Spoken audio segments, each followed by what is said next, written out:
시청자 여러분 안녕하세요. MCTV 초대석 시간입니다. 오늘은 간호영양학 교수이신 한나 교수님 이 자리에 모시고 그분의 인생 이야기 한번 들어보도록 하겠습니다. 한나 교수님 안녕하세요. 안녕하십니까. 네, 반갑습니다. 반갑습니다. 네, 저희 방송을 통해서는 또 당뇨에 대한 아주 재미있는 강의로 네. 또 말씀 시청자 여러분들하고는 친숙한 면이 많이 있으시고 네. 많이 알려주셨죠? 네. 네, 오늘은 우리 한나 교수님의 그 인생 이야기와 또 간증, 또 그 안에 또 당뇨를 어떻게 이겨내셨는지 네. 다양한 이야기를 한번 꾸며 보려고 합니다. 네, 감사합니다. 네. 우선은 우리 한나 교수님이 어린 시절로 좀 돌아가면서요, 어떤 삶을 살아오셨는지 좀 함께 얘기를 나눴으면 하는데요. 그 처음 이야기를 한번 해주시죠. 네, 저는 우리 엄마 아버지께서 이북에서 6.25 동란 때 피난을 내려오셨어요. 그때 저희 엄마가 저를 임신하고 내려오셨는데, 내려오시다가 문산에서 이제 남의 집에 들어가서 저를 낳았습니다. 그런데 이제 문제는 뭐냐면 그때가 12월 22일이니까 추운 겨울에 먹을 것이 없는 그 환경에서 제가 남의 집에서 태어났습니다. 그런데 어머니 이야기를 이제 수없이 들었죠. 제가 어렸을 때. 너무너무 먹을 것이 없어가지고 한 2달 정도를 뭐 거의 못 먹고 사셨으니까 젖도 안 나오고 제가 바짝 말라가지고 개구리처럼 됐었대요. 머리만 크고 이 손가락이 실같이 뼈만 남았었대요. 그래서 이제 죽는가 보다 하고 있는데 마침 그 동네에서 미군 부대가 들어왔다 그러더래요. 그래서 한국 사람이 거기서 일을 한다고. 그래서 부엌에서 일하니까 쓰레기락도 얻어먹을까 하고 엄마가 저를 업고 거기에 가서 3일 동안 기다리다가 그 어떤 아저씨가 나와서 쓰레기를 버리러 나오셨는데 저를 보고 그때 우리 엄마에게 우유와 설탕을 주면서 아주머니 매일 오십시오 이 시간에. 그래서 이제 그 미군들이 먹다 남은 음식을 주고 우유를 줘서 제가 살아났습니다. 미국과의 특별한 인연이시네요. 네. 예.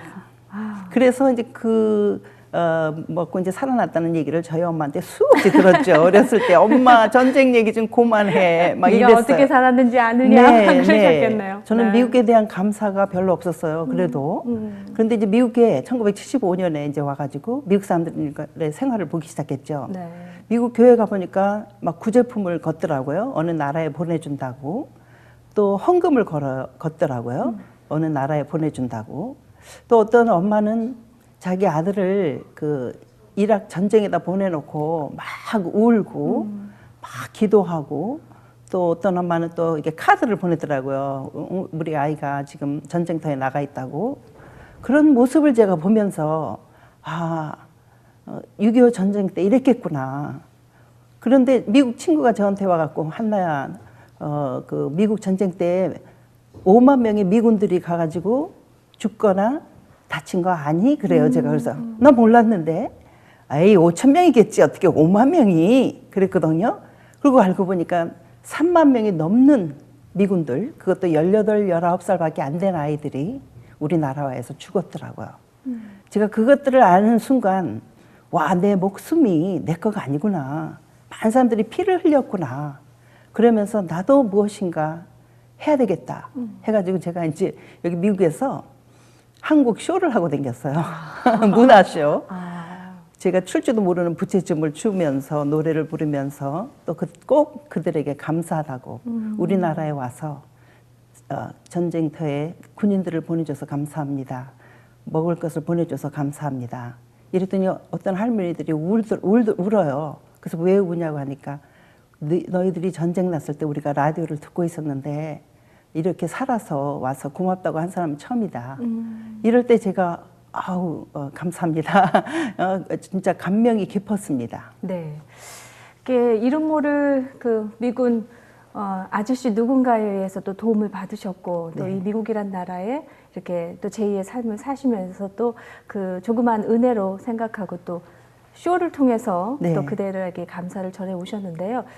진정으로 어떤 그 기독교적인 신앙이 싹트기 시작한 건 언제부터셨어요? 네, 저희 어머니께서 3살 때 예수님을 믿기로 했대요. 왜냐하면 그 유치원에 다녀가지고 이북에서. 그런데 저희들이 이제 습관적으로 교회 다니면서 자랐죠, 뭐 어렸을 때. 그런데 22살 됐을 때 엄마가 옆 동네에서 부흥회를 한다. 미국 사람이 온다. 한번 가자. 그래서 난 싫다 그랬어요. 왜냐면 저 부흥회를 싫어했거든요. 왜냐면 시끄러워서 가면 너무 시끄러운 거예요. 근데 엄마가 얘 미국 사람이야. 이 앞에 나가서 포스터가 있는데 한번 가봐. 그래서 가서 포스터를 보니까 사진이 2개 있더라고요. 하나는 저기 그 폐가 나쁜 사람이 기도받고 낫다. 하나는 휠체어에 앉아 있는 사람이 기도받고 낫다. 제가 이 거짓말 이거 진짜 하는 건가 하기 위해서 가봐야 되겠다. 그다음에 영어를 제가 항상 좋아했거든요. 내가 미국말 얼마나 알아듣나 봐야지 하고 간 거예요. 그런데 거기에 가서 제가 3일째 되는 날 성령의 은사를 받았어요. 방언의 은사를 받고 그때 나이가 몇 살이셨어요? 그때 22살이었어요. 저는 그런 거 싫어하는 사람이거든요. 그런데 우리 엄마가 맨날 듣기 싫어도 예, 너희들 방언 안 받아도 구원받을 수 있어. 그러나 하나님의 은사를 체험하면 너희 신앙이 틀려진다. 받는 것이 좋다. 이렇게 하셨거든요. 저 그런 거 싫어했는데 제가 그때 인생에 좀 막바지에 있을 때요. 되는 일이 하나도 없었을 때 그때 하나님의 경험을 하고 싶었어요. 그래서 하나님 저에게도 한번 줘보십시오. 했는데 3일째 제가 방언의 은사를 받고 그때 처음으로 하나님이 나 진짜 사랑하시는구나. 이러고서 제 인생을 주님께 바치고 그때서부터 지금까지 정말 하나님을 사랑합니다. 아유, 아멘. 아멘. 우리 한나 교수님께서 저희 MCTV를 통해서 또 아주 더 많이 알려지기 시작한 거가 아마 그 당뇨 전증에 대한 그 세미나를 방송을 통해서 또 내보낸 이유가 아닌가 그런 생각이 드는데 조금 더 특이한 케이스라고 한다면은 본인이 직접 당뇨를 경험하신 거예요. 네. 그 시작이 언제셨어요? 그 시작이 저의 아이를 임신했을 때, 네, 원래 진짜 시작한 건 1979년이었는데 모르고서 있다가 나중에 5년 후에 또 같은 증상이 일어나서 이제 알게 됐는데요. 그 방법은 어떻게 알게 됐냐면 임신을 하면은 공복 소변을 받아오라 그래요. 그럼 아침에 일어나서 공복 소변을 받아가서 그렇죠. 쭉 검사를 해서 아무렇지 않았거든요. 네. 그런데 임신 7개월이 됐을 때 제가 잊어버렸어요. 그래서 그냥 아이고 저는 자신이 있었기 때문에 그냥 그 오피스에서 소변을 냈어요. 공복이 아닌 상태에서. 공복이 아니에요. 이게 식후 1시간 된 혈당이에요. 그런데 나중에 알고 보니까 식사 후에 1시간대가 혈당이 가장 높대요. 그렇죠. 그러니까 혈당이 식후만 높은 사람은 그때 나타나는 거예요. 그런데 그때는 이런 거 하나도 모르고 무조건 냈는데 소변에 당이 나왔다. 저 당뇨병입니까? 내일 아침 와서 또 검사해 봅시다. 하고 혈당 검사를 하니까 정상이에요. 그래서 그냥 넘어갔고 5년 후에 임신을 또 했는데 그때 또 7개월 됐을 때 잊어버려가지고 또 소변을 냈는데 또 당이 나온 거예요. 그래서 이때는 이제 소변 검사만 하지 않고 혈당 검사도 했어요. 식후 1시간 혈당을. 그러니까 174 높더라고요. 그런데 문제는 뭐였냐면 혈당이 높으면 당뇨나 당뇨 전증일 수 있으니까 식이요법을 시켜야 되는 거 아니에요? 그런데 의사 선생님께서 아기 낳고 그냥 또 해보자고 혈당 검사 하고 그냥 넘어간 거예요. 그러니까 저는 간호사였는데도 이쪽에 잘 모르니까 그냥 제가 단 것만 안 먹고 그대로 지내다 아기를 낳고 보니까 아기가 큰 아이가 태어난 거예요. 4kg. 보통 3.2kg야 되거든요. 네. 그래서 4kg 아이 거대아를 낳아놓고도 왜 내가 거대아를 낳는지도 모르고 그냥 사는데 2년 동안 제가 너무 아픈 거였어요. 너무 어지럽고 기운 없고 막 그래가지고서는 결국은 그렇게 해서 제가 혈당병을 발견하게 되었어요.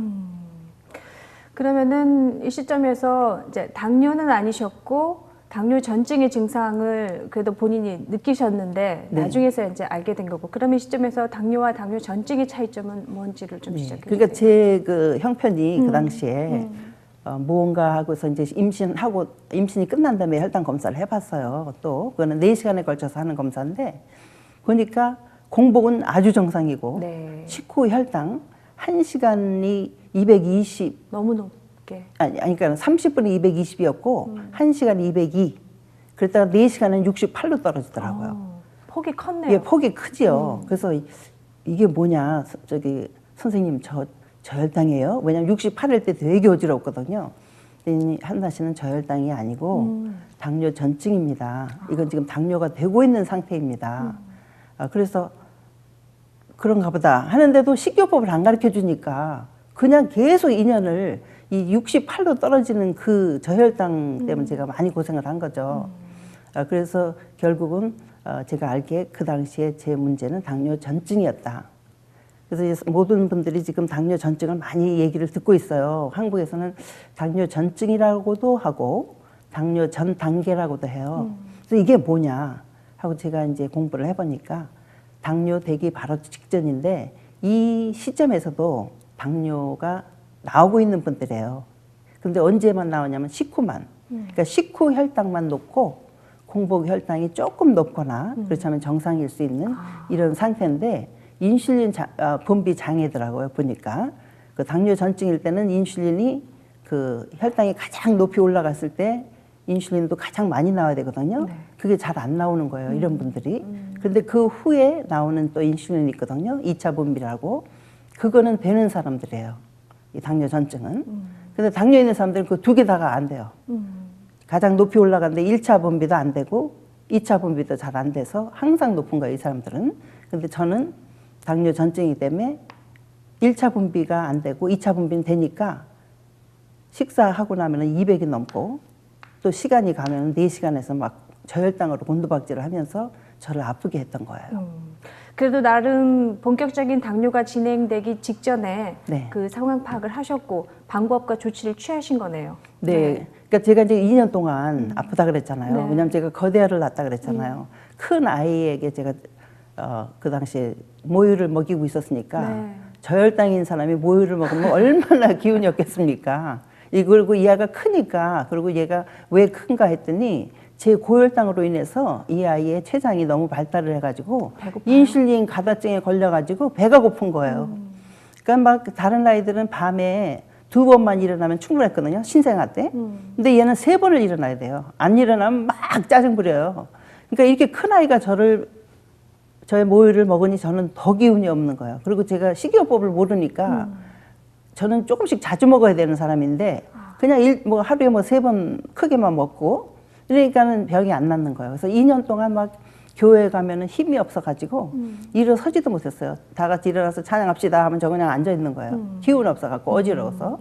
그래서 결국은 제가 이제 거기에서 살아야 되겠다. 어떤 사람 제가 산후 우울증 걸렸는 줄 알았어요. 왜냐하면 사람들한테 인사하는 것도 힘들어서 예배하면 확 뛰어나오는 거예요. 빨리 집에 가는 거예요. 그래서 결국은 이제 제가 생각에 공부를 하면은 좀 기운이 날까? 제가 공부하는 거 좋아하거든요. 그래서 학교를 갔어요. 학교를 갔더니 선생님 그 영어 클래스인데 자기가 좋아하는 거 혹은 자기가 알고 싶은 거 연구를 해서 발표를 해라. 네. 논문을 쓰는 것이 이 코스다. 그래서 저혈당에 대해서 좀 알아봐야 되겠다. 해서 저혈당 책들을 보면서 제가 이제 연구를 해봤더니 제 문제가 인슐린 분비 장애인데 왜 그랬는가 하는 것을 그때 알은 거죠. 그러니까 미국에 와가지고 제가 살이 자꾸 찌니까 단 거 먹고 맨날 지방 있는 거 먹으니까 살이 자꾸 찌잖아요. 그러니까 살 좀 뺀다고 하루 두 끼 먹기 운동했어요. 2-3시까지 안 먹고. 그렇게들 많이 트라이를 하시죠. 네네. 2-3시까지 안 먹어요. 그리고 배가 고파가지고 막 3공기 밥을 하고 김치하고 먹고 한잠 자고 일어나서 또 저녁에 많이 먹고 아이스크림 먹고 콜라 마시고 맨날 이런 생활을 제가 10년을 했습니다. 그 생활이 결국은 제 췌장을 지치게 해가지고 지금 당뇨가 되고 있는 찰나에 제가 그러니까 발견이 된 거죠. 그럼 구체적으로 실행하신 방법이 중간에 조금씩 간식을 첨가하신. 네, 그러니까 저는 문제가 33간. 네네 문제가 뭐였냐면 췌장을 과양했잖아요. 네. 그래가지고서 췌장을 아껴야 되잖아요. 그러니까는 췌장 아끼는 게 뭐냐면 적게 먹는 거. 그다음에 저는 4시간마다 혈당이 떨어지잖아요. 지금도 그래요. 4시간마다 혈당이 지금도 떨어지기 때문에 3시간마다 먹어야 돼요. 그러니까는 안 먹으면 제가 뇌하고 신경이 막 자꾸 문제가 일어나니까 그래서 적게 자주 먹는 방법이 그 방법밖에 없다. 이 병은 이 단계에서는 약이 없다. 식사로 조절해야 된다. 해서 삼식삼간식으로 제가 했더니 그 없던 기운이 나는 거예요. 옛날엔 맨날 소파에만 누워 있었거든요. 밥 먹고. 저 보십시오. 지금은 세계로 돌아다니잖아요. 그러게요. 왜냐하면은 적게 자극을 먹으니까 저혈당도 없어지고 또 적게 먹으니까 췌장을 아끼니까 지금 30년이 지났는데 아직도 당뇨가 안 됐어요. 네. 그런데 제 친구들은 그 당시에 똑같이 저와 같이 당뇨 전증이 있었던 친구들이 있거든요. 다 당뇨 됐어요. 다 다 인슐린 맞거나 약을 먹거나 지금 합병증으로 이미 눈에 이상이 온 친구도 있고 중풍이 온 친구들이 2명 있고 이런 가운데 제가 이렇게 건강하게 지금 살아있을 수 있는 이유는 단지 식이요법 그것이었죠. 언뜻 봐서는 당뇨 전증이 왔으나 아니면 또 이미 당뇨이나 좀 비슷한 상황 아닐까라는 생각도 들지만 당뇨 전증에는 그래도 기회가 있는 거고 네. 식이요법의 트라이가 당뇨로 가기 전까지 그래도 정상인 상황을 약 없이 스테이할 수 있는 상황을 유지시켜주는 그런 셈이 되는 바로 거네요. 그것의 차이예요. 네. 그래서 저는 지금 당뇨 걸리신 분들도 많이 제가 도와드리지만 네네. 진짜 도와주고 싶은 분들은 당뇨 지금 전증 상태에 있는 분들 네. 그분들이 더 많아요. 네. 지금 미국에서 37% 성인 그러니까 3분의 1의 성인이 당뇨 전증에 걸려 있어요. 그래도 몰라요 다 있는지. 왜냐하면 이건 특별한 증상이 없으니까. 그 다음에 당뇨가 된 다음에 시작을 하면은 그때는 약과 주사와 식이요법이 잘 안 맞아요. 네. 근데 자기가 능력이 아직 있을 때 자기 췌장이 지금 반은 살아있는 거잖아요. 그 인슐린 분비가 1차만 안 되는 거지 2차는 되고 있거든요. 그러니까 이 2차 되는 것을 남기자 이거예요. 그래서 제가 지금 자꾸 이렇게 지금 강의를 하고 다니는 거죠. 네, 맞습니다. 네, 간호 영양학 교수로도 활동하고 가신 우리 한나 교수님과 이 시간 엮어가고 있는데요. 본인에게 직접 다가왔던 그 당뇨, 그 또 질병을 잘 컨트롤하시고 이겨내셔서 지금 이제는 당뇨에 대한 그 지식과 또 거기에는 대처 방안을 이렇게 전해 주시는 그런 당뇨의 전도사가 되셨습니다. 네네. 전 세계적으로 또 강의도 하시고 또 그냥 일반인들 강의뿐만 아니라 의사, 간호사, 약사분들께도 이 중요한 이런 영양학 쪽에서의 터치를 또 해주고 계시는데요. 아마 여러분들께서 이미 보신 분들도 계시겠지만 혹여 주위에서 우리 한나 교수님의 그 당뇨에 관한 세미나 강의를 못 들으신 분 있으시면 mctv0179 @gmail.com으로 본인의 간단한 성함과 전화번호를 정보를 넣어주시면 저희가 카톡으로라든지 유튜브를 통해서 또 강의를 보내드리도록 하겠습니다. 또는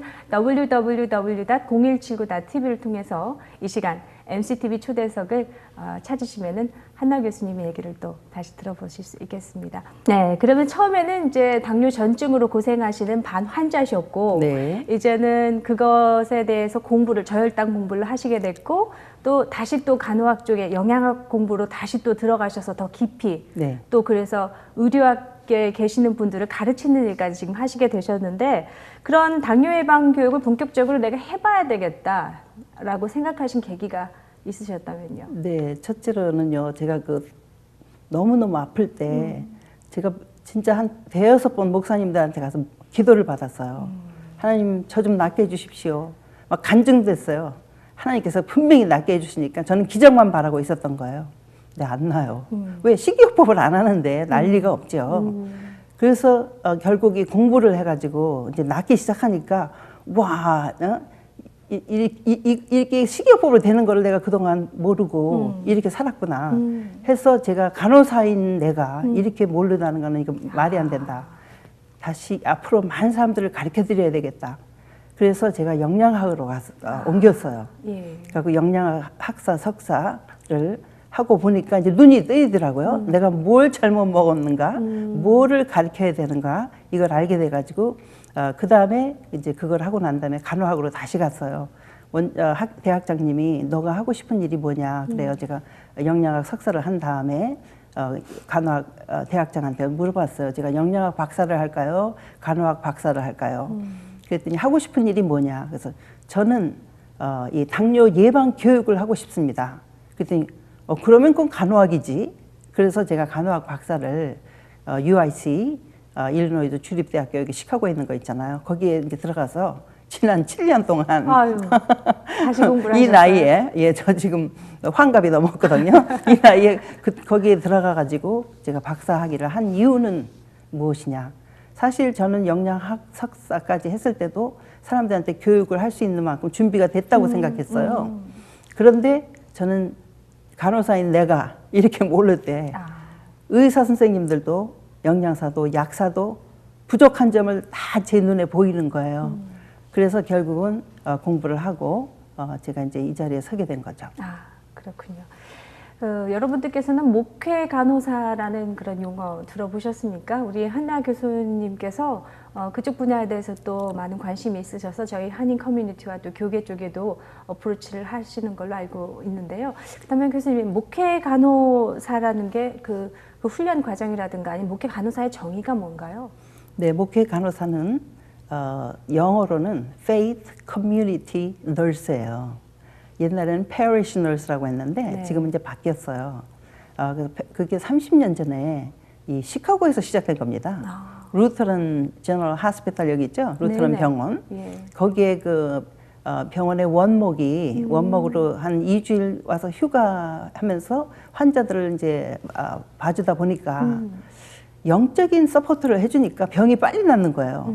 그래서 이분이 사람의 건강을 살필 때는 영, 육, 정신 세 가지를 다 해야 되겠구나. 그래서 그분이 전인 건강을 그때 이제 시작을 하면서 이 전인 건강을 누가 제일 많이 할 수 있을까 해가지고 간호사를 택한 거죠. 그래서 그때 목회 간호사가 생긴 거예요. 근데 이제 한국에서 이 이름을 이제 목회 간호사라고 했는데 그 이유는 사역이니까 이것도 이게 그냥 병원 교회에 있는 교인들에게 그냥 아픈 거 가서 위로만 해주는 게 아니고 교회 간호사가 그 교인들의 건강, 정신 건강, 육체 건강, 영혼 건강 세 가지를 다 이렇게 해주고 또 그들이 필요한 거 있잖아요. 여기 특히 미국에서는 한국인들이 아프면 어디 가는 거 모르잖아요. 그런 것을 연결해주고 소개해주고 또 같이 기도하고 그렇게 목사님과 같이 사역을 한다 해가지고 목회 간호사로 가는 거죠. 네. 그럼 현직 간호사들이 본인 직장 일을 하면서 하는 경우가 많나요? 보통 은퇴하고 목회 간호사로 가시는 경우가 많나요? 네, 두 분 다 있는데요. 이 목회 간호사는 은퇴하고 그냥 할 일 없으니까 슬슬 해보자 하면 안 돼요. 이거 귀중한 맞죠. 선교 사업이에요. 네. 귀중한 선교 사업. 근데 보통 파타임으로 해요. 네. 보통 파타임 하는데 이분들이 은퇴하시더라도 그 간호사 면허증이 유효해야 돼요. 교육을 통해서. 네네. 네. 근데 이제 없는 사람들이 있잖아요. 네. 그분들은 뭐냐면 자원봉사자로 그 교회에 있는 목회 간호사와 같이 하면 되고 또 요새 우리 한국교회에서 의료팀들이 많잖아요. 교회 안에. 그분들 속에서 같이 일해도 되고요. 목회 간호사를 위해서는 따로의 교육이 필요하신가요? 30몇 시간 정도? 38시간 정도 기본 교육이 있습니다. 네. 우리 한나 교수님이 직접 가르쳐 주실 수 있나요? 네, 제가 가르칠 수도 있고 저는 또 이제 미국 강사님들하고 같이 네. 가르치기도 하고 이번에 지난 10월에 저희들이 9명 훈련을 했습니다. 여기 네. 시카고에서 네. 처음으로 한 거예요, 이번에. 네. 그래서 어저께 또 우리가 모여서 회의를 했는데 너무 좋은 거예요. 왜냐하면 옛날에는 그냥 간호사들끼리 모이면 세상 얘기하다가 헤어졌는데 어저께는 같이 기도하고 찬송하고 또 하나님 가운데서 우리가 어떻게 일할 건가 이렇게 영적으로 하니까 너무너무 좋더라고요. 그래서 이제 앞으로 지금 현재는 아니지만 앞으로 이제 한인교회에서 목회 간호사들이 일을 하는 것을 이제 여러분들께서 듣게 되실 것 같아요. 네. 네, 6.25 시절에 엄마의 뱃속에서 참으로 삶과 죽음을 오가는 그런 상황 속에서 한 미군의 또 그분들의 또 도움으로 또 분유를 드시고 또 생명을 다시 건지셨어요. 네. 그래서 미국에 오셨고 또 간호사의 길을 갔고 또 간호사이면서도 본인이 당뇨를 앓게 됐고 어쩌면 그 기적으로 하나님의 기적으로 은혜 체험으로 당뇨가 완치됐을 때의 상황보다 그게 아니라 당뇨의 전증을 통해서 또 그런 거에 대한 더 중요함을 네. 교육의 중요함을 아셨기 때문에 더 많은 분들에게 당뇨까지 가지 않아도 몸의 건강을 잘 유지할 수 있도록 그런 교육을 실시하는 그런 네. 지도자가 되셨어요. 감사합니다. 예, 지금의 이제 환갑도 지나셨다고 하셨는데도 앞으로 올 한 해 해야 할 일도 많으시고 또 전 세계를 가서 또 강의하실 거라고 하시는데 이 자리 빌어서 우리 한나 교수님을 지금 이끌어 주신 어떤 귀한 분이 한 분 있을 것 같은데 감사의 메시지를 한번 담아 보신다면요. 네, 저희 어머니죠. 그러세요? 예. 믿음의 어머니. 네, 지금 살아 계신가요? 지금 이제 하늘나라에 가셨어요. 아, 그러시구나. 예, 그런데 네. 저는 이 세상에서 제일 자랑할 것이 뭐냐면 우리 엄마. 그래요. 왜냐하면 믿음으로 우리를 길러주셨으니까. 하루에 2시간씩 우리들을 위해서 침대 위에 무릎 꿇고 기도하시는 모습을 제가 직접 봤습니다. 저분 때문에 내가 이렇게 됐구나. 그리고 저희 엄마는 항상 저희들에게 하나님 얘기들 많이 들려주셨고 기도하는 모습을 줬고 그것이 지금 내 인생을 이끌어 나가고 있다고 저는 믿습니다. 계획을 지금 다 정리를 조금 벌써 하셔야만이 그 스케줄을 다 따라가실 텐데 이 시간 빌어서 저희 시청자 여러분들, MCTV 시청자 여러분들과 함께 나누고 싶은 기도 제목 있으시다면 그거 나누면서 시간 마무리하겠습니다. 네, 기도 제목이요. 기도 제목은 앞으로 우리 특히 한인들 또 한국에 계시는 지금 당뇨나 당뇨 전증으로 고생하시는 분들이 많잖아요. 이분들이 이 교육을 통해서 자기의 삶의 질을 높이고 그다음에 교육을 통해서 내가 무엇을 어떻게 해야 하는 건가. 이 당뇨나 당뇨 전증은요. 의사가 해줄 일은 5%밖에 안 돼요. 내가 95%를 해야 되거든요. 근데 그 95%를 내가 모르는데 어떻게 합니까? 그죠? 그러니까 교육을 많이 받아야 되잖아요. 그래서 이 교육하는 것에 대해서 많은 관심을 가지시는 것에 대해서 기도하고 싶고 또 주위에서 이 어디에서 무슨 교육이 있다 하면은 열심히 다니시면서 배우셔서 몸을 많이 관리하시기를 바라요. 이번에 한국에 가서도 간호사들 한 160명을 제가 훈련하고 왔어요. 왜냐하면 이제는 제가 일반인들한테만 훈련할 때가 아니거든요. 간호사나 의사나 영양사, 약사 이런 분들에게 가서 보수 교육으로 영양, 생활 습관 관리 이런 것을 해드리면 그분들이 나가서 교육을 할 수 있잖아요. 그래서 그 길을 하나님께서 이번에 열어주셨는데 그런 식으로 지금 시카고에서도 앞으로 이런 분들에게 많은 것을 하고 있으니까 이런 것에 제가 더욱더 겸손하게 헌신할 수 있도록 기도 부탁합니다. 네. 이런 예방 쪽, 그리고 당뇨 쪽, 그리고 의학 쪽에 관심이 좀 탁월하게 있으시고 본인이 꼭 간호사가 되지 않고 의사가 되지 않으시더라도 이런 그 홍보라든지 이런 거에 관심이 있으신 분들, 그런 교회 리더분들이나 그런 분들이 연락을 주시면 가르쳐 주실 거죠? 네. 그리고 지금 현재 미국에서 네. 이제 한국에서도 지금 그렇게 하고 있는데요. 이 의료인이 아닌 사람들을 네. 교육을 시켜요. 예. 짧은 교육. 아. 네. 지금 미국에서 그 National Diabetes Prevention Program이라고 네. CDC에서 이틀 동안 그러니까 16시간을 훈련을 시킨 다음에 네. 당뇨 예방 교육을 할 수 있는 그 서티피켓을 줘요. 수료증을. 그러면 그분들은 자기를 라이프스타일 코치라고 부를 수가 있어요. 그래서 그분들이 지금 CDC에서 마련한 16주 프로그램을 운영할 수가 있어요. 자기가 개인으로 할 수도 있고 직장에서 채용이 돼가지고 할 수도 있고 왜냐하면 이 생활 습관이라든가 식이요법은 하루 이틀에 변하는 게 아니기 때문에 몇 주를 만나야 되거든요. 이런 분들은. 그래서 이제 16주 하고 그다음에는 한 달에 한 번씩 만나서 거의 1년 프로그램을 해요. 이런 것을. 이것을 운영할 수 있는 분들이 지금 의사, 간호사, 양양사 아니라도 개인이 하고 싶다 하면 이제 그 훈련을 받으면 돼요. 근데 중요한 건 뭐냐면 이분들이 기초 영양 지식이 없기 때문에 네. 굉장히 그 당황해요. 이제 그 오는 사람들이 물어보면은 그래서 제가 지금 하고 있는 교육이 바로 기초 영양과 생활 습관 관리를 어떻게 가르치면 되는가 하고 훈련을 하는 거거든요. 네. 그러니까 제 훈련을 받고 그런 데 가서 하면은 더 이제 잘할 수 있겠죠. 네, 우리 한나 교수님 연락처를 자막으로 안내해 드리겠습니다. 우리 한나 교수님께 궁금한 점이 있으시면은요 630-690-7217 630-690-7217로 직접 문의를 하시고 또 그 방법에 대해서 상의하시면 좋을 것 같습니다. 교수님 계속해서 또 건강하시고요. 더 네. 많은 교육을 통해서 미리 예방하고 또 네. 서로가 사회가 더 건강한 그래서 또 더 건강한 국가가 되는 그런 시점에 이르렀으면 좋겠습니다. 오늘 시간 내주셔서 감사드립니다. 감사합니다. 고맙습니다. 감사합니다.